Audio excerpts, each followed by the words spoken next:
What Happened to Marion's Book by Berg, illustrated by Nathan Alberg. Marion loves books, and she has all kinds.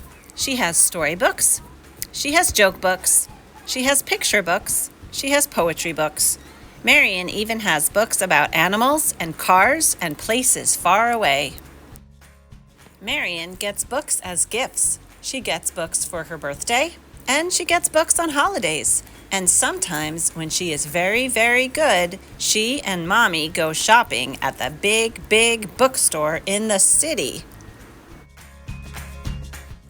Marion takes her books everywhere. She reads her books in the morning at the breakfast table.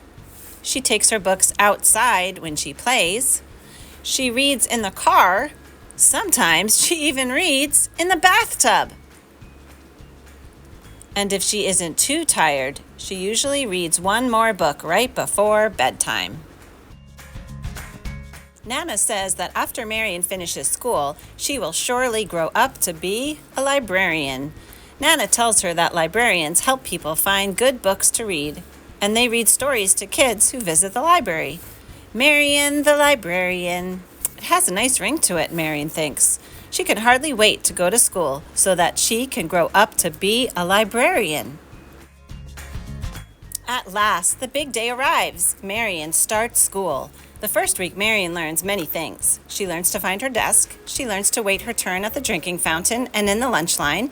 She learns where to find the playground, the music room, and the library. Marion also learns that in her school, the library is called the Media Center, and that the librarian is named Mrs. Carlson.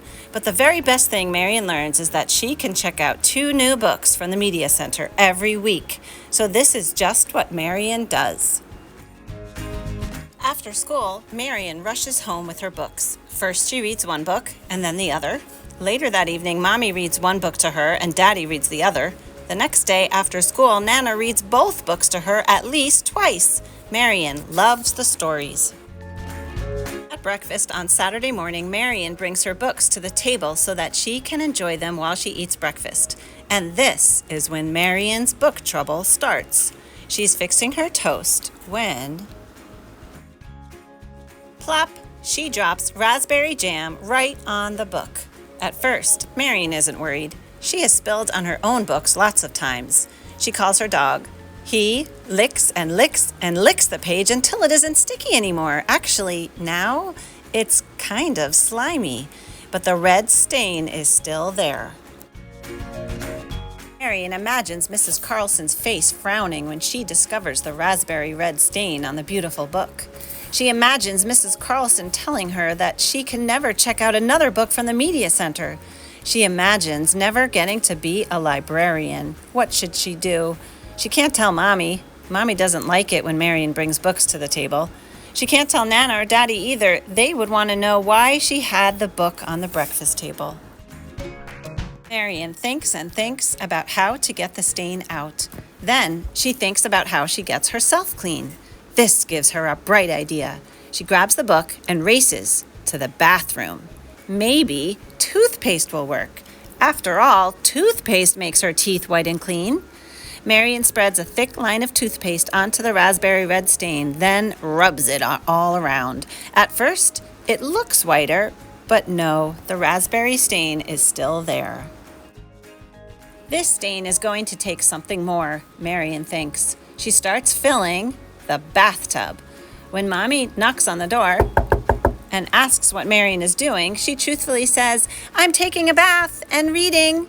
But the raspberry stain doesn't wash away in the bathtub, even when Marion adds bubble bath to the water.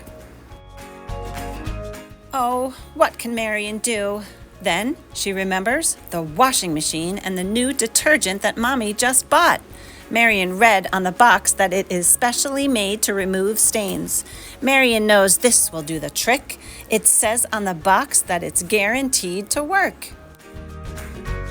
A short time later, Marion pulls the book from the washing machine, and there is nothing.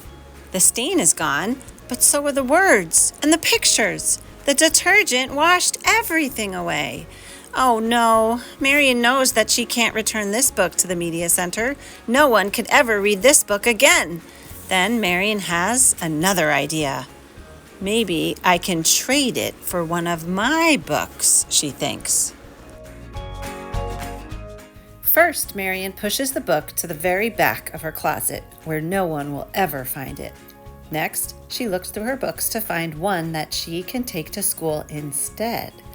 Marion knows that the book she brings in will have to be a very good one. She carefully looks through each book, pretending that she is Mrs. Carlson. The first book she chooses has some peanut butter on one of the pages. The next has a chocolate milk stain on two of the pages. The pages of another are dirty from the playground. Marion is surprised to see that every one of her books has dirty, torn, or bent pages. Is it possible, she wonders, that she doesn't take good care of her books? With tears in her eyes, she goes to her closet, digs the book out of its hiding place, and goes to find Mommy. Mommy and Daddy are disappointed with Marion. They tell her that she will have to return the ruined book to Mrs. Carlson. Marion will have to replace the ruined book. On Sunday night, Marion empties her piggy bank. She hopes that it will be enough to pay for the book. She also hopes that Mrs. Carlson will let her check out more books. When Nana comes in to say goodnight, she reminds Marion of the good lesson she learned. Marion goes to sleep knowing she will never take her books to the breakfast table, out to play in the yard, or into the bathtub again. When Marion brings the book back to the media center, she is very nervous. She holds the book up to Mrs. Carlson, who looks very sad. She gently takes the book from Marion's hands and holds it carefully. Then she asks, "Marion, what happened?" As Marion explains, Mrs. Carlson listens. She asks Marion to explain what she will do differently the next time she checks out books from the media center. Finally, Mrs. Carlson asks Marion if she would like to see the book hospital.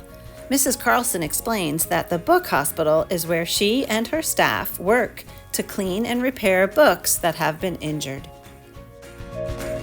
Before Marion leaves, Mrs. Carlson looks up the price of the book so that Marion can pay to replace it.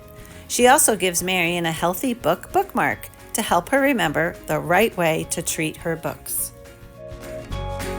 And of course, Marion finishes her visit by checking out 2 more books.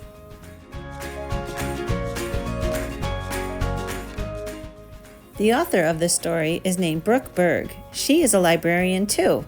She had a pet hedgehog that lived in her library. I hope you enjoyed the story, What Happened to Marion's Book.